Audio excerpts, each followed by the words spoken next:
And at this point, unless Barkley wants to say something, I'll turn it directly over to Harlan, and maybe you can tell us a little bit about how you came to be with USDA and the National Arboretum, and how you got involved in this topic as you get started. Absolutely. Well, thank you very much for having me. I'm excited to talk to you this evening about USDA botanical explorations and sort of what that means for our everyday lives. I think you'll enjoy the talk, I hope. So, my name is Harlan Svoboda, and I am the curator of the herbarium collections over at the National Arboretum.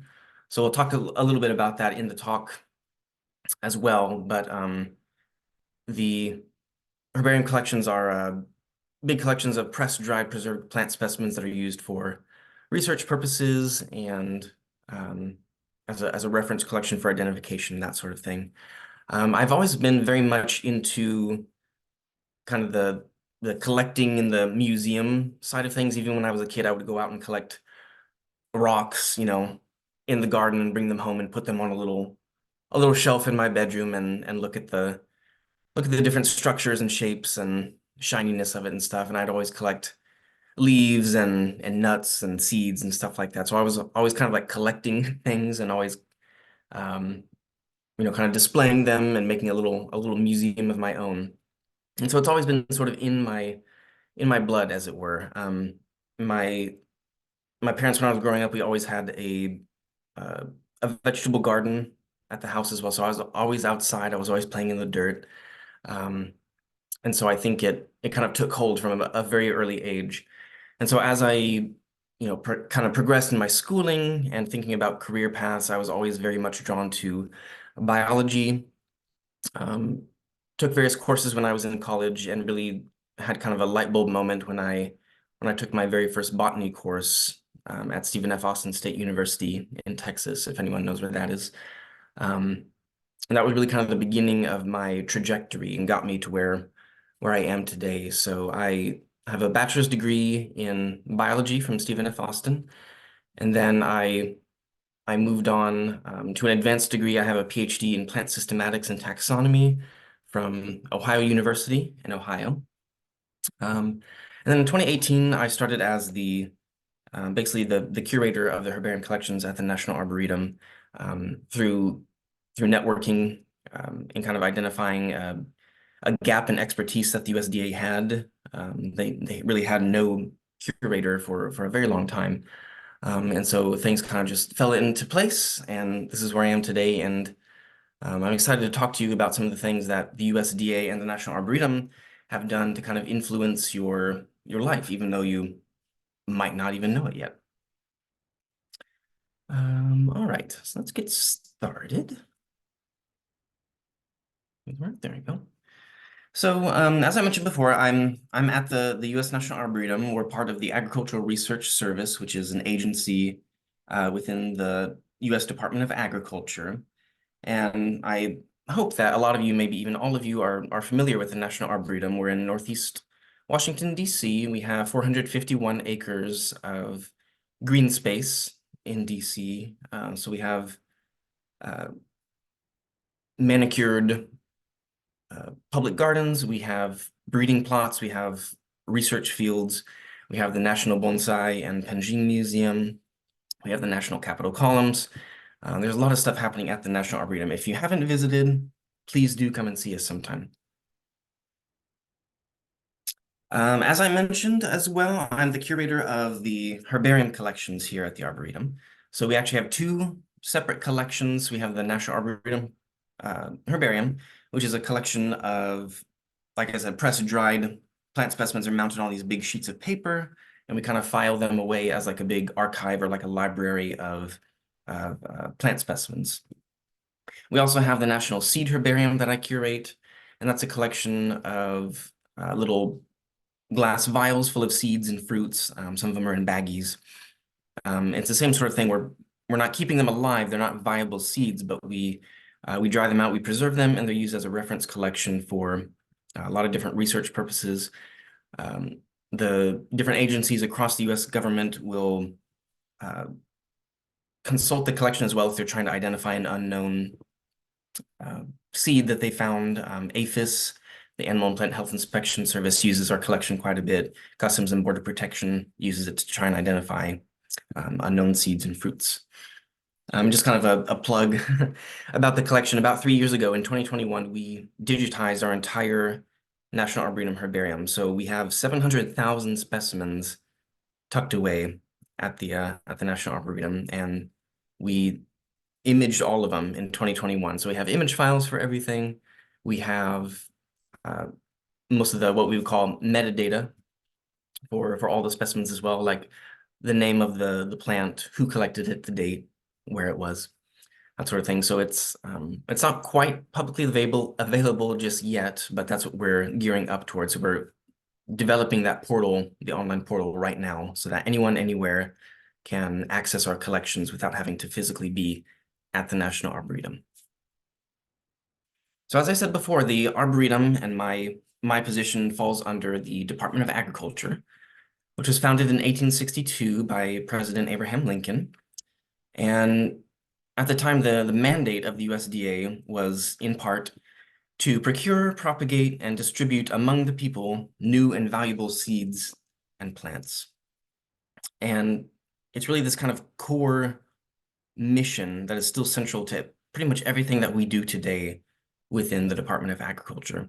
And it's kind of interesting and noteworthy to mention that Lincoln took time out of his the Emancipation Proclamation address to talk about plant introductions as well. So, I mean, it was very much at kind of the forefront of his mind. This is what he was envisioning a department of the federal government being able to do for the people.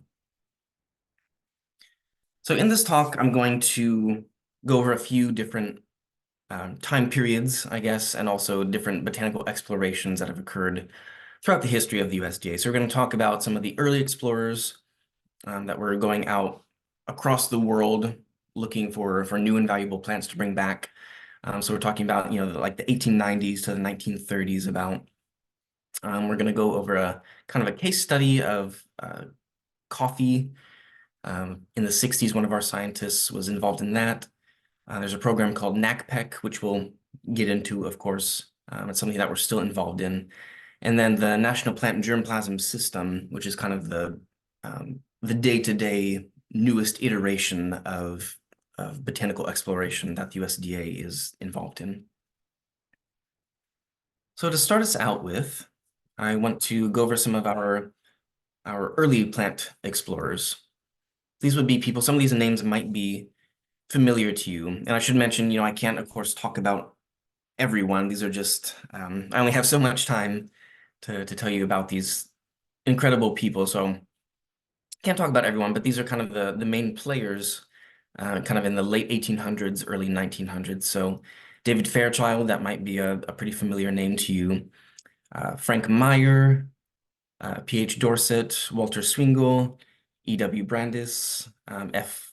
Wilson Popenoe, and O.F. Cook. These were kind of our pioneers in plant exploration within the USDA. And so these early explorers were really kind of inspired to go out into the world, explore, and bring back new plants, largely because of the American diet at the time. So they were very much focused on, nutrition and what people were eating. So, we didn't quite get into like ornamentals just yet. We didn't quite get into maybe the more economic side of plants just yet, but really this is kind of at the forefront of the early explorers' minds, just what were people eating, what was on their plate. So to look at what was happening at the time, late 1800s or leading up to mid 1800s, people were eating a lot of beans, dairy and cheese, potatoes, different porridge, oat types of meals, hominy and corn, and pork was really kind of the biggest animal protein. But you notice there's a lot missing. Where's the green, right? Where are people getting their minerals and vitamins and the rest of their plant proteins from? So it was a very plant poor diet. And so it was kind of with this in mind that these early explorers set out uh, to find new plants throughout the world to bring back to the United States and to essentially put new foods onto Americans' plates. So David Fairchild, again, you might recognize the name. He's the namesake of the Fairchild Tropical Botanical Garden in Florida. He was the first administrator of the Office of Seed and Plant Introduction within the USDA. And in fact, we're now in cherry blossom season. They've already reached their peak bloom a bit early, but Fairchild was instrumental in the donation of those tidal basin flowering cherries from Japan. He was one of the big proponents of bringing them over. And David Fairchild alone was responsible for introducing over 100,000 different new plants to the United States, which is just crazy to think about. So some of his notable introductions include things like hops, kale, citron, pomegranate, Egyptian cotton, watermelon, avocado, nectarine, papaya, mango, the list goes on and on and on. Things that we sort of take for granted nowadays, but think about it, someone had to go out there into the world and bring them back. These things are not native to the US mostly. And I should mention, excuse me, with Fairchild and the other explorers that I'll talk about, not all of their introductions were necessarily new. They weren't necessarily the first time that these plants were introduced into the US. So for example, avocado had already been introduced into the US before Fairchild. It did exist here, but it really wasn't profitable. People were not eating it very much.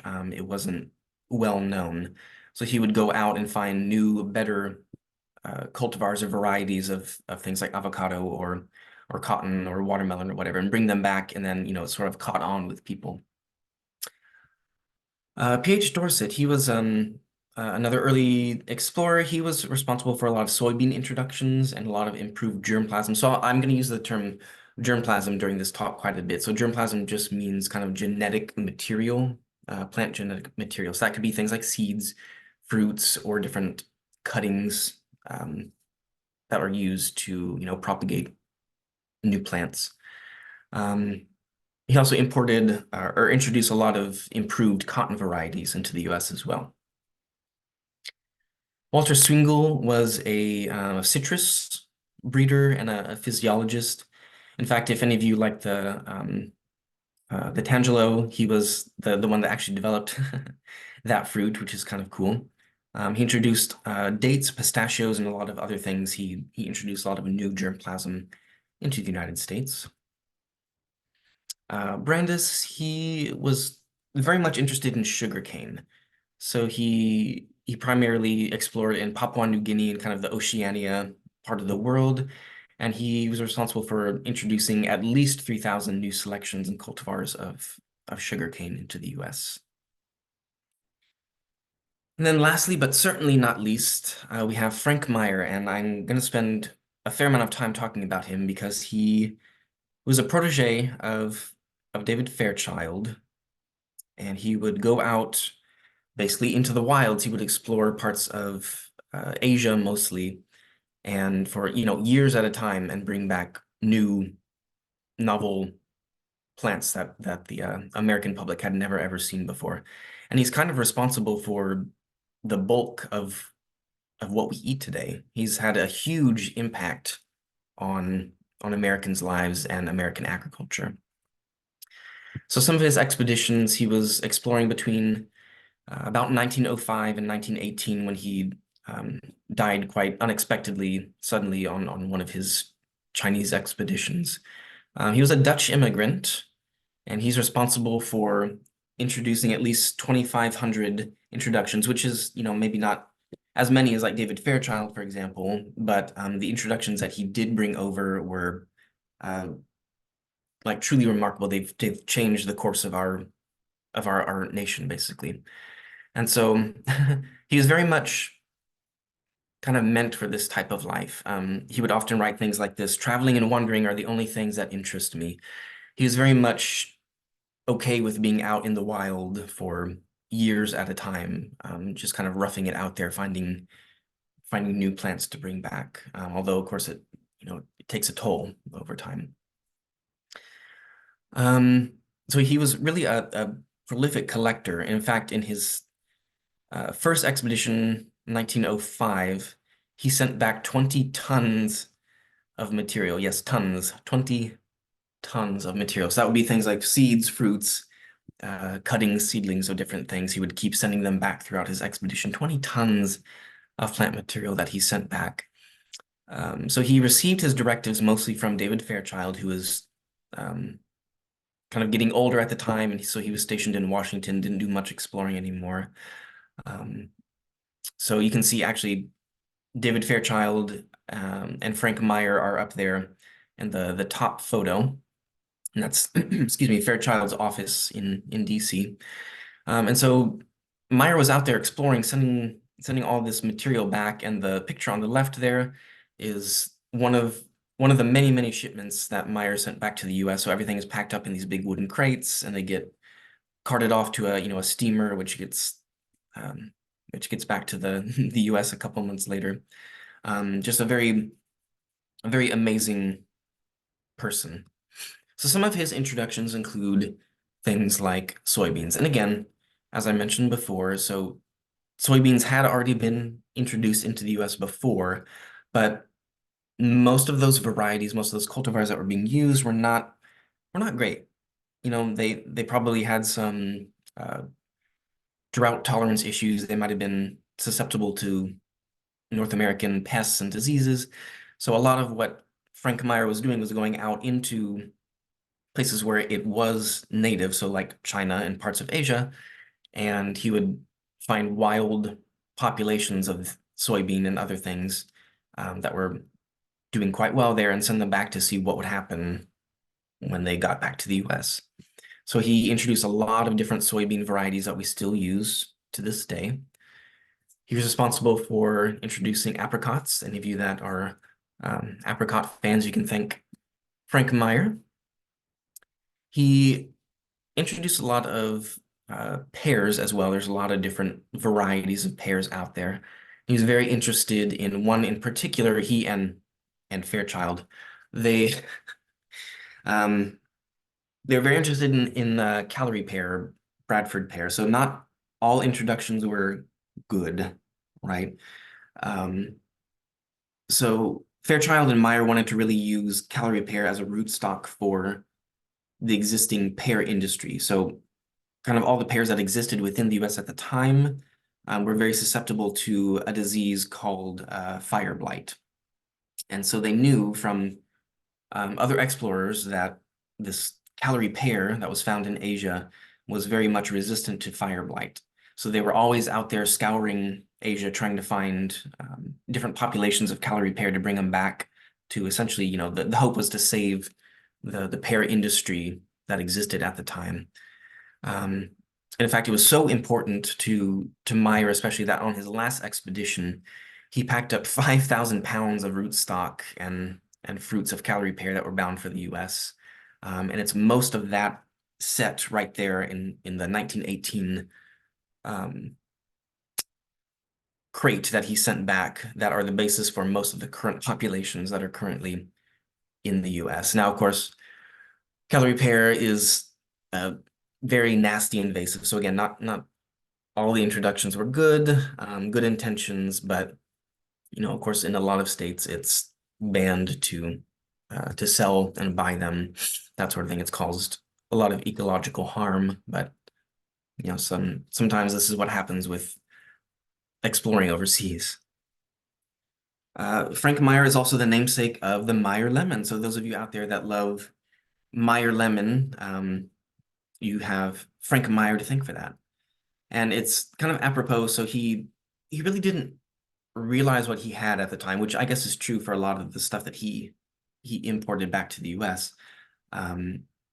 He's very focused on trying to change Americans' diet and improve life in the US for its citizens, but he didn't always know what the impact was. So sometimes he would write things like this in his journals where he would say, "Of course, my work will not be quite appreciated until many years after, but I dare say some of the things then will have been found to be very valuable." And the Meyer lemon is a perfect example of that. You go to the store and you can find Meyer lemon in pretty much just about anything: mints, salad dressings, Meyer lemonade, cake mixes, cookies, all sorts of things. So he's had an incredible impact just with this one introduction. It was kind of a fluke, actually. He on one of his expeditions, he happened to see a person growing a little lemon tree on their kind of front porch, and he almost passed right by it. He didn't think much of it, but he thought to himself, well,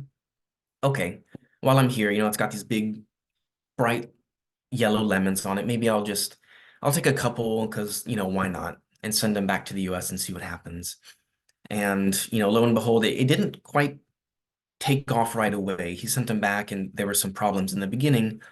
But, as time goes on, of course, Meyer lemon has become very, very popular and very valuable crop within the US. Ginkgo, any of you out there that like ginkgo trees like myself, Frank Meyer was responsible for introducing a lot of ginkgo. So ginkgo, for the longest time, we thought that ginkgo trees were extinct because none were to be found, but then they were kind of like rediscovered in some monasteries in China. So they had been rediscovered a couple centuries before this point, but Meyer was very excited about them when he would run across them. So he sent back a lot of seeds back to the US. And so this is another example where almost the entire population across the US of ginkgos comes from introductions that Frank Meyer made during his expeditions to China. So some of the things that he brought back were not always like crops. They were not necessarily things that you would put on your on your plate, right? He was also kind of thinking about what would be interesting for kind of the ornamental trade as well. He was always kind of thinking ahead. So he introduced a lot of things like fragrant viburnums, different lilacs. He was very interested in junipers, wisteria, some spruce species. So he was kind of a jack of all trades. He was thinking about what would be interesting, what would be good for the US. Now, keep in mind, he's out there for literally years at a time. This is really hard work. It's extremely rugged terrain. It's very arduous traveling. Oftentimes it would just be him and maybe an interpreter and maybe an assistant that was helping him collect different things, and a horse that was uh, responsible for bringing along all the material that he needed. And so he, on average, would walk about 20 miles every day as he was exploring, which is incredible. And, kind of keep in mind that as he's out there exploring, he's not just looking around at stuff and saying, "Oh, aren't these pretty? Isn't this interesting?" He was collecting fruits, he was collecting seeds, whole plants, he was making herbarium specimens, he was making these big vouchers. He was a really talented photographer, actually. So he had all of his photography gear, all the tripods and all the different lenses and uh, all the film and everything that goes along with that, all the packing materials for sending things back. He was also a pretty good note taker as well, so he had a lot of journals. He was replying to correspondence from like Fairchild most of the time. I mean, it was amazing what he was doing out there in the world. And so Frank Meyer, this is one of my favorite quotes from him. So again, he didn't quite, maybe know it at the time, how important his work would be, but he would say things like this, where he said, "I will be famous, just wait a century or two." So he wasn't all about, being famous during his life or trying to gain notoriety or anything, but he was, kind of always looking forward. He knew that what he was doing and introducing was going to be important at some point. And so it's kind of with that mindset, the scientific community, still we give out this the Frank Meyer Agricultural Explorer Award every year to researchers that exemplify Meyer's passion for discovery and ingenuity. So we're going to shift gears a little bit now. So those were our early explorers. They kind of set the foundation for not only kind of the modern botanical explorations that we still are doing to this day, but also what you eat. So as you might be cooking dinner right now or having dinner right now, so take a look at your plate, and a lot of the stuff that you're eating tonight or that you've had throughout the day is probably likely due to one of these explorers that we've talked about. Probably Frank Meyer has had some kind of impact on what you're eating this evening. So we're going to switch gears though, and I'm going to talk about kind of a more modern botanical exploration. So in the 1960s, or I guess 1950s and early 1960s, uh, sort of a storm was brewing within the coffee industry. The coffee that existed in what we would call the New World, so those are things that are in the hemisphere that we are. So that would be like North America, South America, Central America, the West Indies. The populations of coffee that we have there were very inbred. And we'll talk about why that is in a moment.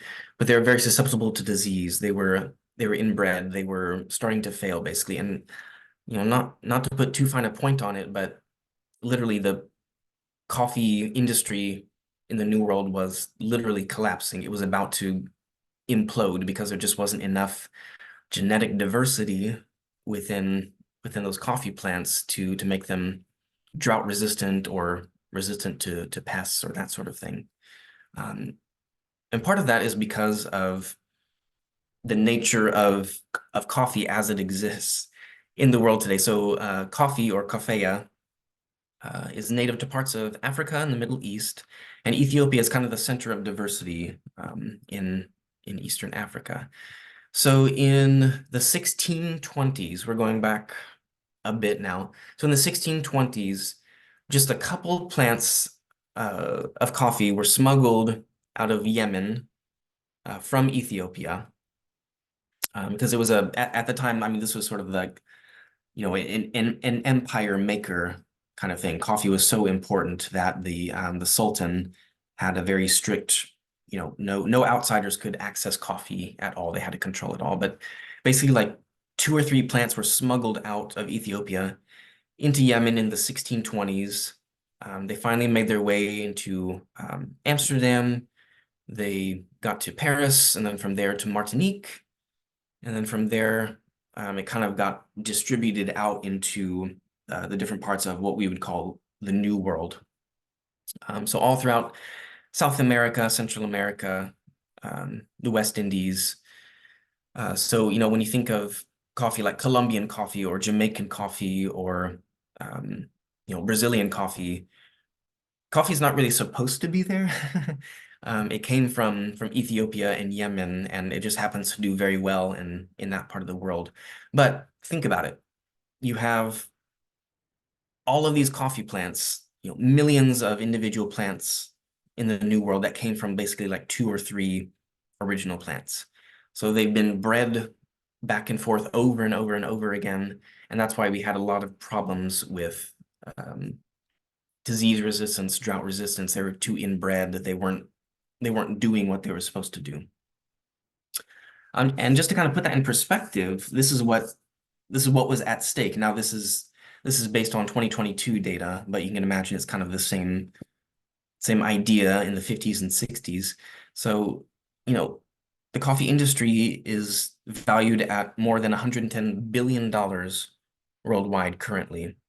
That's what was spent on coffee in 2022. About 60% of the global coffee is grown in the Americas, so more than half comes from the New World populations. And about 100 million people depend on coffee as their main source of income. And I mean, think about it. If the whole coffee industry just collapsed one day, none of that would exist today. And so this is what I was talking about. The plants at the time were being decimated by pests and pathogens and disease. And they just basically had no resistance because they were all inbred. They were these inbred lines because they're kind of like clones of each other, essentially. So the USDA got wind of this, even though, there's not a lot of coffee production within the continental US, but this was a a global problem, and the USDA stepped in to try and help with that. So one of our scientists, Frederick Meyer, no relation to Frank Meyer. There's a lot of Meyers in botany for some reason, but they don't seem to be related. So Fred Meyer, he was a research botanist at the National Arboretum, mostly in the 60s, 70s, 80s. He was also a curator of the herbarium collections, and he went out on a couple missions in the 1960s to Ethiopia, and his whole mission was really to find essentially wild populations of coffee that existed in Ethiopia. And the whole idea here was that he was trying to capture that genetic diversity that exists in the wild, what we call germplasm again, and bring that germplasm back to the new world so that we could start breeding in new genetics for things like disease resistance, drought tolerance, pest resistance. So he was actively exploring in Ethiopia for several years, and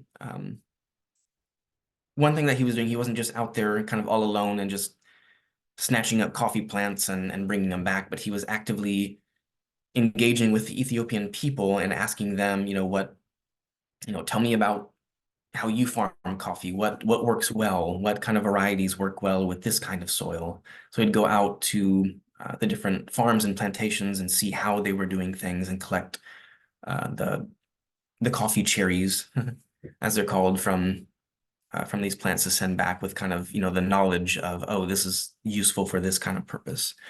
He would also go into towns and talk with the people, see how they process the coffee, see, learn more about how coffee is kind of ingrained into their everyday lives.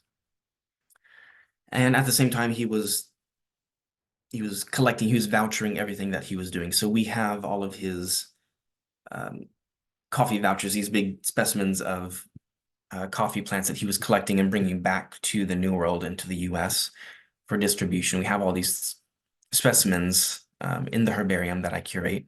We also have his original field notebooks as well. So he would write down things about the plants, research notes, collection notes, that sort of thing. So he would bring them back, this germplasm, seeds, fruits, cuttings, and essentially distribute the seedlings to the plantations here in the New World, to, as I had said, to introduce new genetics into the populations that we had here.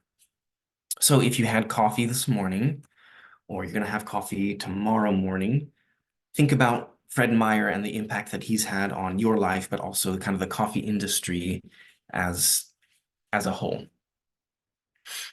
So, again, not to put too fine a point on it, but it's people like Fred Meyer that went out into the wild to try and find solutions to agricultural problems, even though this really didn't affect the continental US so much in terms of agriculture. But it was certainly a global problem that the USDA stepped in and said, we have the expertise, we know what we need to do to try and help this problem. And part of that, of course, comes from those early botanical explorers, or agricultural explorers, that kind of set the stage for these future iterations of going out back into other parts of the world, foreign countries, to try and find plants that are either useful or will solve a problem for the US, or kind of more globally, agriculture on a global scale. So I'm going to switch gears again a little bit. This is kind of getting us more into the modern era. So we at the US National Arboretum, we're part of a lot of different consortia, collaborations across the country and across the world. And a lot of what we do, just like you saw with Fred Meyer going to Ethiopia, a lot of what we do is kind of centered on botanical exploration and bringing plants back that would be useful either as ornamentals, as crops, to solve a problem.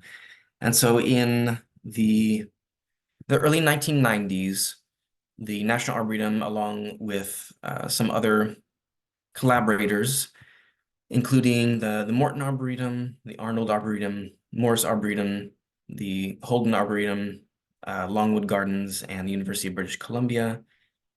In conjunction with the Chinese Academy of Sciences, we set up this consortium, and we call it NACPEC, or the North America China Plant Exploration Consortium.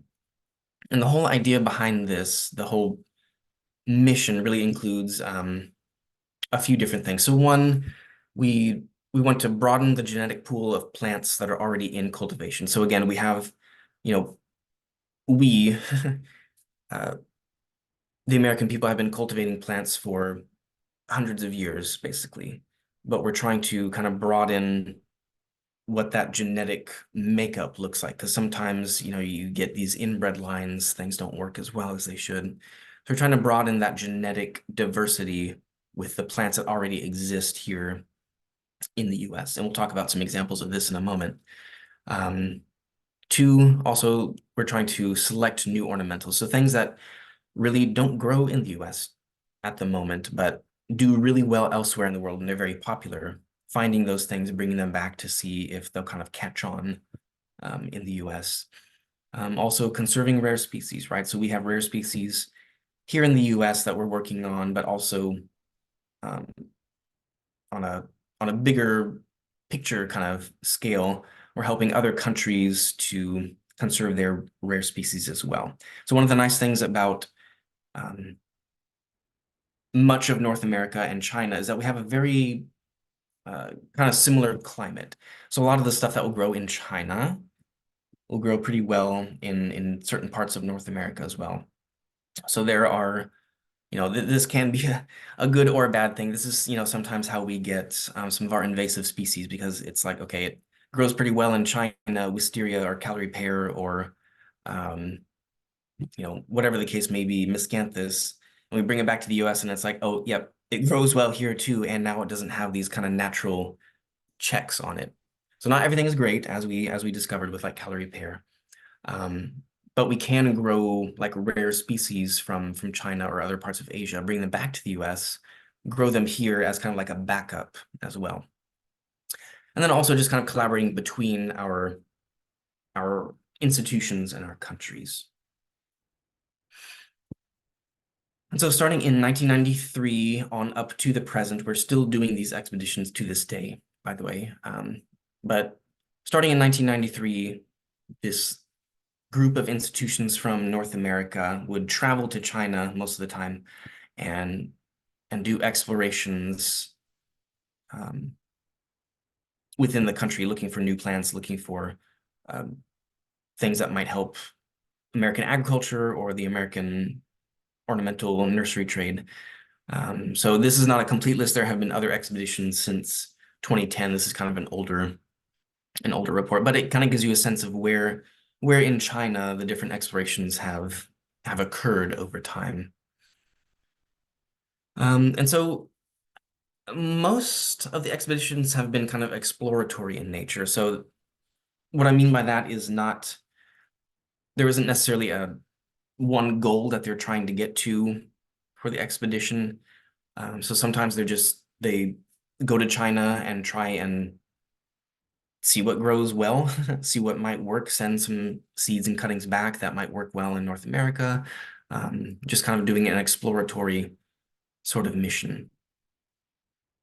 And then there are also times, which I'll mention in just a moment, there have been trips where we kind of focus on specific taxa maybe, or a specific part of China where we're looking for something very specific to solve a certain problem within the US. So once the explorations are concluded, the work doesn't stop there, though. It doesn't just stop with the trip ending. So we also preserve the vouchers. As I mentioned, with the other explorers that we have, we collect and keep all those herbarium specimens basically forever to document the research that happens. All that germplasm, all that seed storage, we continually maintain that as well. We grow out these plants to see, will they work well with our climate? We distribute the seeds to researchers in other gardens, either as ornamentals, or if they're researchers want to want to do research on something and they've never been able to actually get their hands on these Chinese plants, but luckily we've been able to bring them back. So if any of you have been to the National Arboretum and have visited our Asian collections, which are over kind of on the far east side of our campus, a vast majority of the Asian collections on the Arboretum grounds come from these NACPAC trips. And not just that, we also have original Frank Meyer collections on the grounds as well, some Fairchild things on the grounds from his trips as well. So there's a lot of really interesting historical plants on our grounds. So just to give you kind of a sense of what this looks like. So between 1993, the first expedition, and the last expedition in 2019, they've been able to collect, 1,700 herbarium vouchers, 1,600 germplasm accessions. So again, that's things like seeds, roots, cuttings, different parts of the plants. Then they've brought back a little over 900 actual living plants back to the US that then get planted out for evaluation and distribution. So I mentioned before, some of the expeditions focus on a single taxon or a kind of particular problem that we're trying to solve.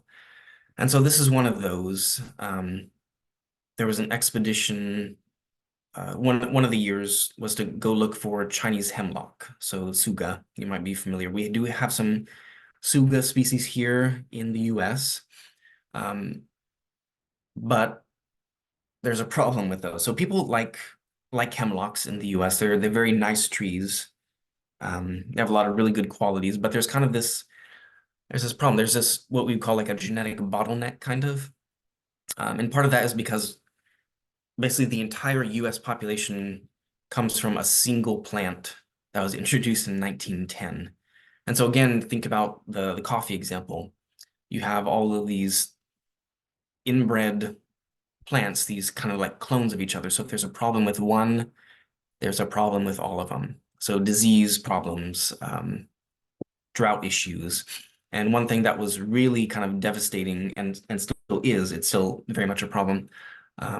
We needed more diversity in our breeding programs because the hemlocks that we did have were and kind of are still dying from the hemlock woolly adelgid. So you can see the little kind of fuzzy white stuff on the underside of the shoots there.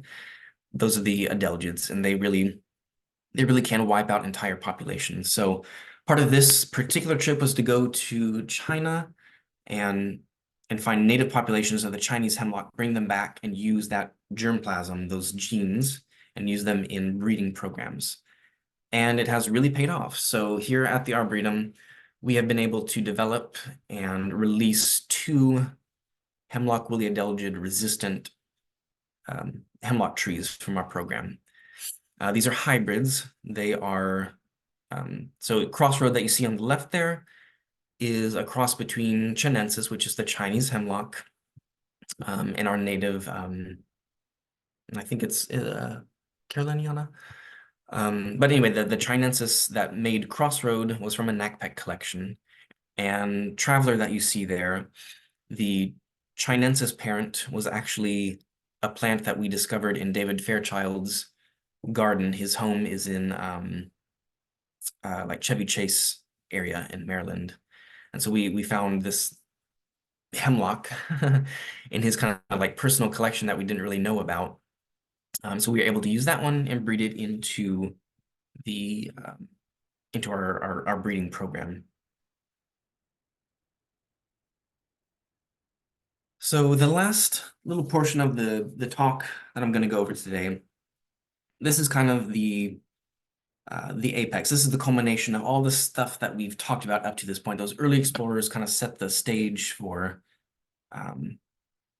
transforming American agriculture.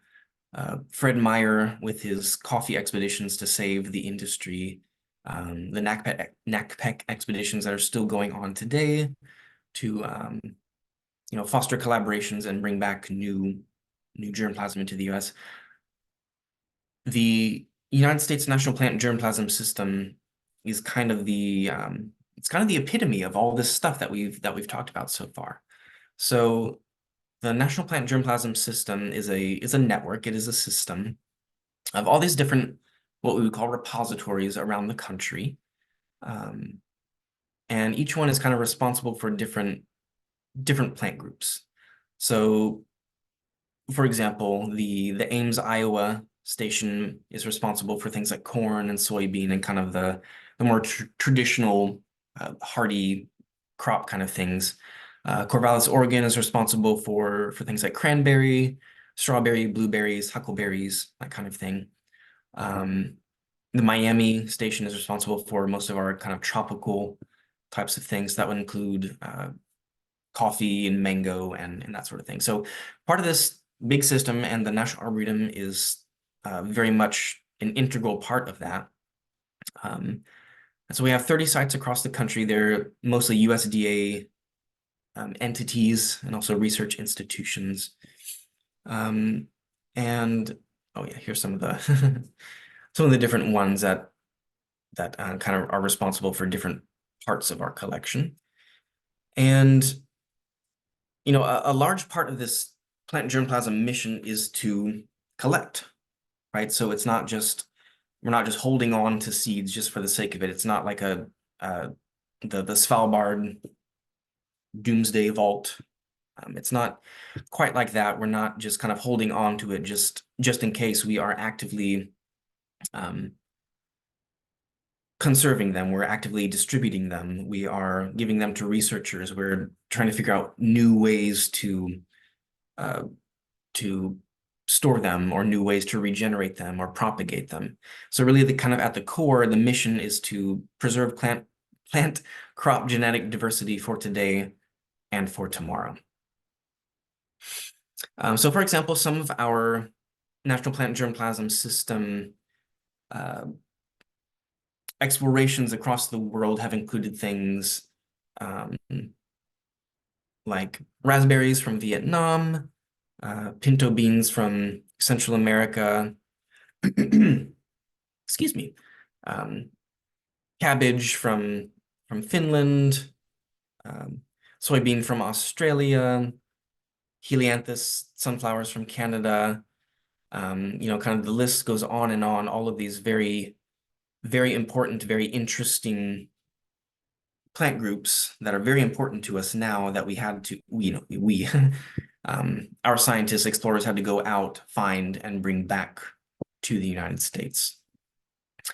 So again, we're not just preserving them, but we're actively growing them, we're propagating them, we're cloning them, evaluating, distributing, and really this wild collected material is kind of vital to the plant germplasm system's existence. If everything was just strictly cultivated, you know, you get into that problem again where things become inbred, and you start to get all of these different problems associated with it.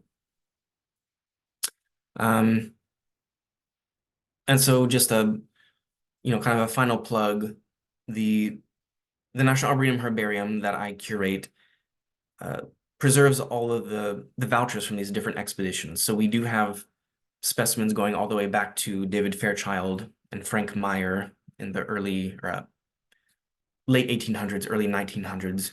We have all of Fred Meyer's coffee vouchers. We have specimens from the National Plant Germplasm System. We have NACPEC specimens. We have kind of a little bit of everything. We have 700,000 specimens, and our kind of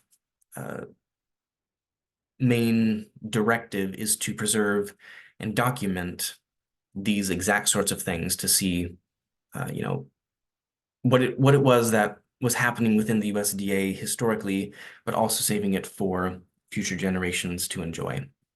And in fact, even the seed herbarium has original Fairchild and Meyer preserved seeds in those vials as well. So just to kind of wrap things up here, from the very early explorers to the work that we do today with the National Plant Germplasm System, the USDA and the National Arboretum specifically have been kind of integral in changing and improving the agricultural experience for Americans, and essentially kind of changing our everyday lives based on these explorations. And so with that, I want to thank you for your time. It's been nice talking with you, albeit virtually. So if you have any questions or anything, my contact information is up there. And at some point, if you're interested in um, getting a tour of the preserved herbarium collections at the National Arboretum, let me know, and we'll see if we can work something out for you. So with that, I think I have some time for some questions if there's anything that's come up so far. So Harlan, that thank was you. so interesting. Thank you so much for Thank a you. fantastic presentation to our group this evening. We do have some questions. And I have several, but we'll start with Barclay's question. Has China taken any of American native plants to propagate, or does it tend to be one way?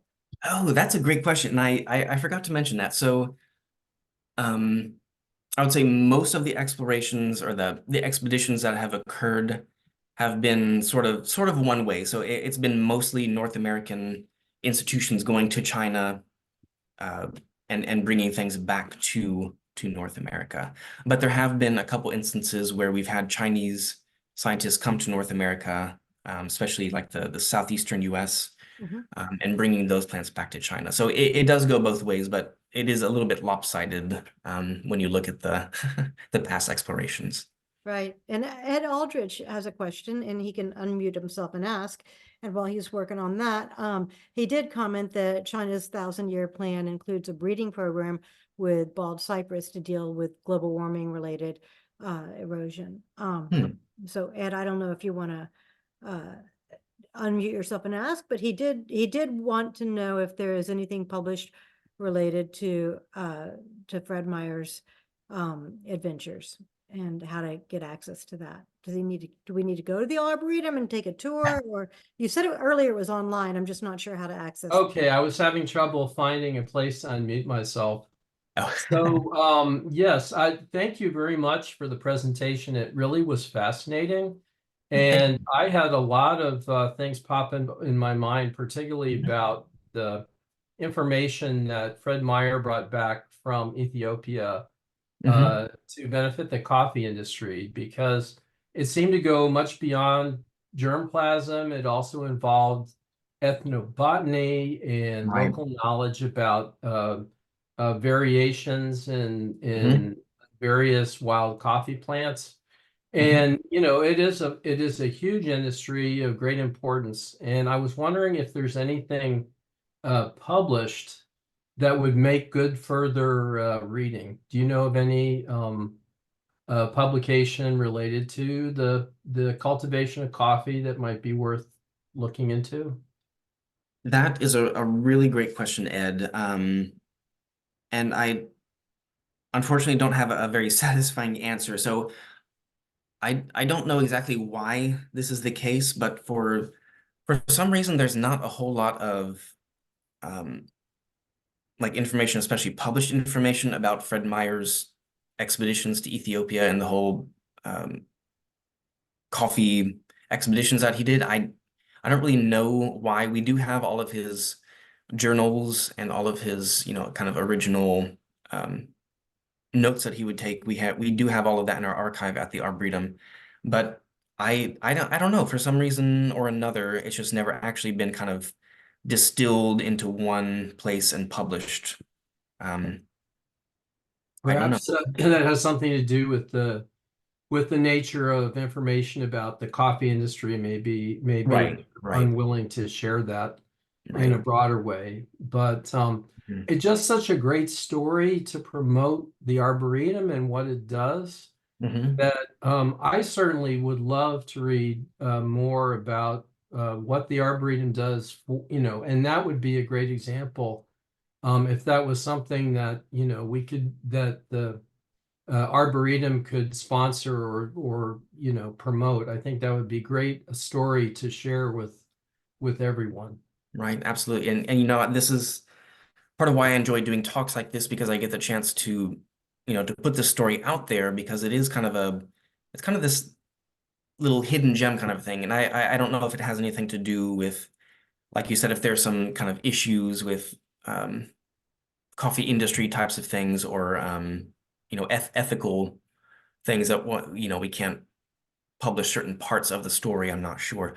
But when I heard about this, when I discovered this whole expedition or expeditions that Fred Meyer went on, I was so excited about it, and I tried to kind of gobble up as much information and data about it as I could, to give talks like this. But yeah, I agree. I would love to talk more Well, about it and to put the information out there. I think it's really valuable, and I think if people understood, I mean, everybody drinks coffee, Right. so I mean, they can certainly relate to the story and the fact that the Arboretum was directly involved in solving the problem with um, the word escapes me. What you were talking about of having everything descended from 2 or 3 plants that were brought back in the Right. 17th century.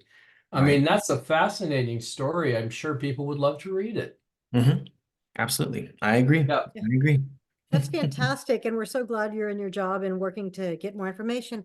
Harlan, can you share again? I have a question about an early slide that you showed. Sure. I think it was one of the first ones that had a picture of the five, I think it was 5 explorers that you had, Oh, uh-huh. the photos of each of those.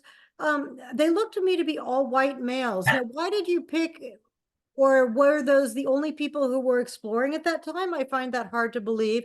You did mention that they had guides and other people who were Mhm. non-white people, but it was confusing to me why there were just the 5, I think it was 5, it could have been 6 Mhm. white males.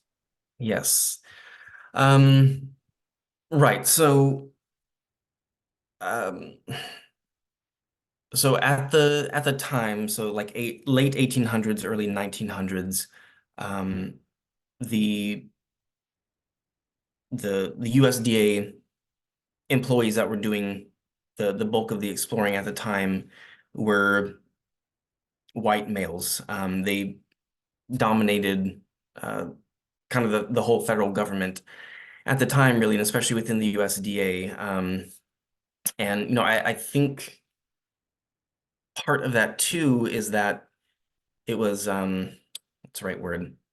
It was easier, for like a white man to go kind of wherever he wanted, right, in the world and just kind of take take what he wanted and bring that back for the USDA. So it was a self-selection kind of a feedback loop sort of thing.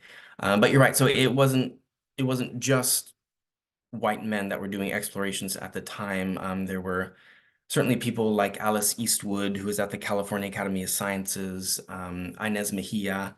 I forget which institution she was associated with, um, or Roland Jefferson was an African American. So these, uh, kind of a diverse crowd of people did exist, but at this time period, late 1800s, early 1900s, um, they were they were white male explorers. And so, just for the purposes of this talk, since I was just kind of talking about the the early kind of foundational explorers, Yeah. those are the ones, yeah.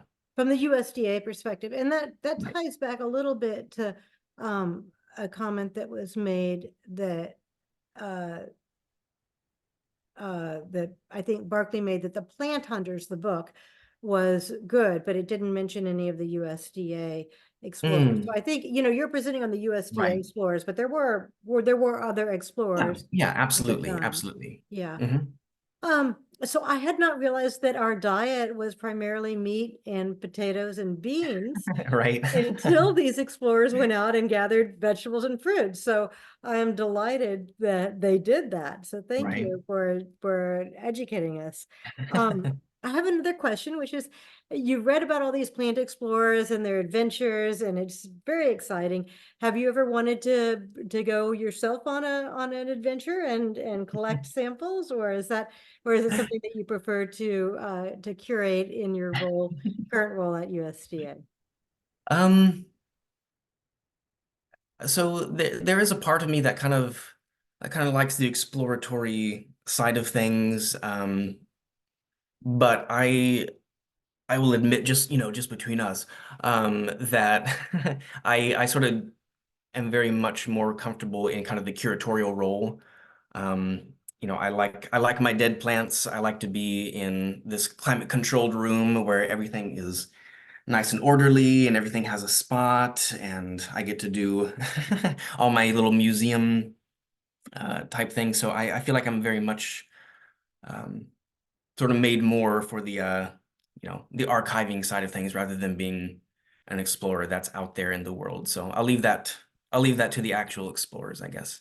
That makes sense. And then Janine asked a question. When did they uncover the hemlock in I think you said Fairchild's home in Chevy Chase? Oh, when? That is a I mean, he died a long time ago, so right. his home, Yeah, he it's died been in there, like but 54 or yeah. something. So when he left the USDA and finally like retired, he went to uh Florida, and part of that property became the Fairchild Tropical Botanical Garden. And I think he died in like 1954 or somewhere in that time period. I forget exactly. But yeah, it's definitely his home in Chevy Chase still exists, and whoever it was that, kind of bought it, the line of people that bought it kind of kept his garden the way it was, maybe not even necessarily knowing the importance of it. So I don't actually have a good answer for that. I don't know when we discovered that there was this kind of very interesting hemlock in his garden. Um, but yeah, it is one of those kind of unknown things because for the longest time, we assumed that pretty much all the hemlocks in the US came from kind of like one, maybe two individuals that were imported. And then suddenly Fairchild has this extra one in his garden that he got from somewhere. So that was kind of a really nice discovery. But yeah, I don't know the year that we found that out. And then Janine has another question. Janine, if you want to unmute yourself, I see you have your hand raised, and then we'll circle back to Ed.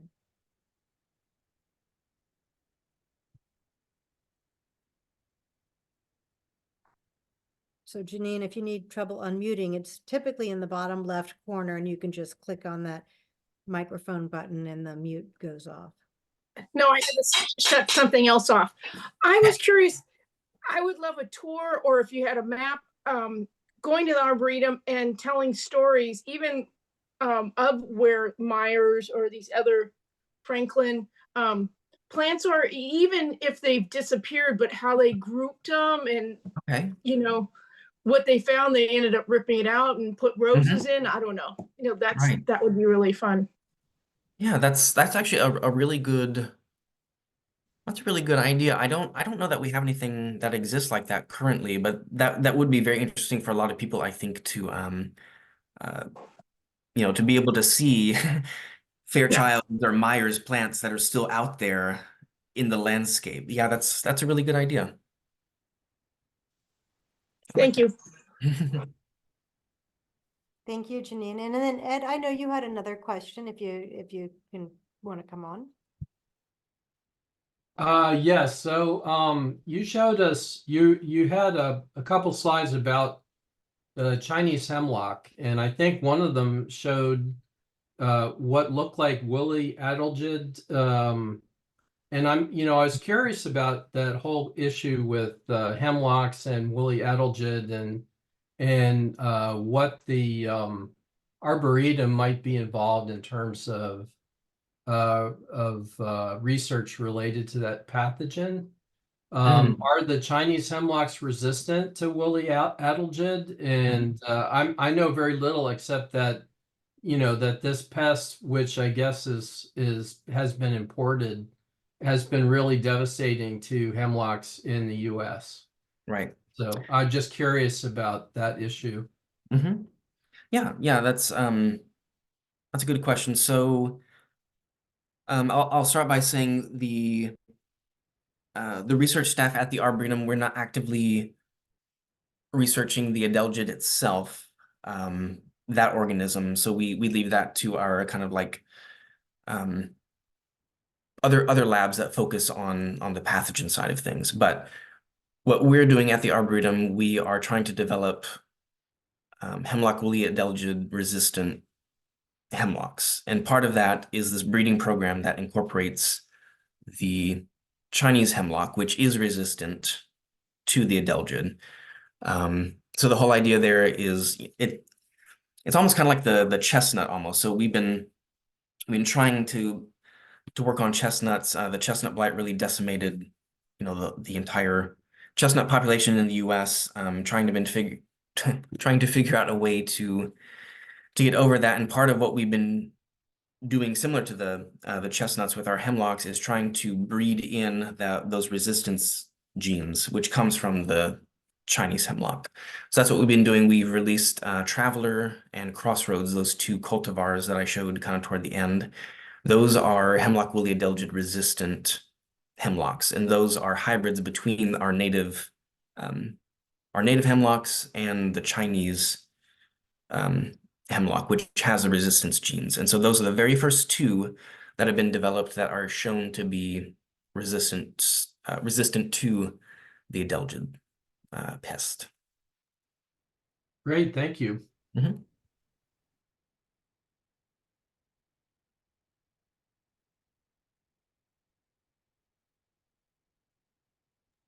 I don't see any other questions in the chat. Does anyone else have questions that they want to unmute and ask verbally? There have been many comments in the chat, Harlan, about what a great presentation and how people would love a tour of the collection. So we'll have to follow up on that. Absolutely. This has been fantastic. Good. Last call I'm for glad you enjoyed questions or final comments before we end.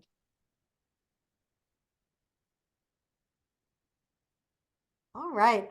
Harlan, this has been so fascinating. I really appreciate you Thank you. taking the time.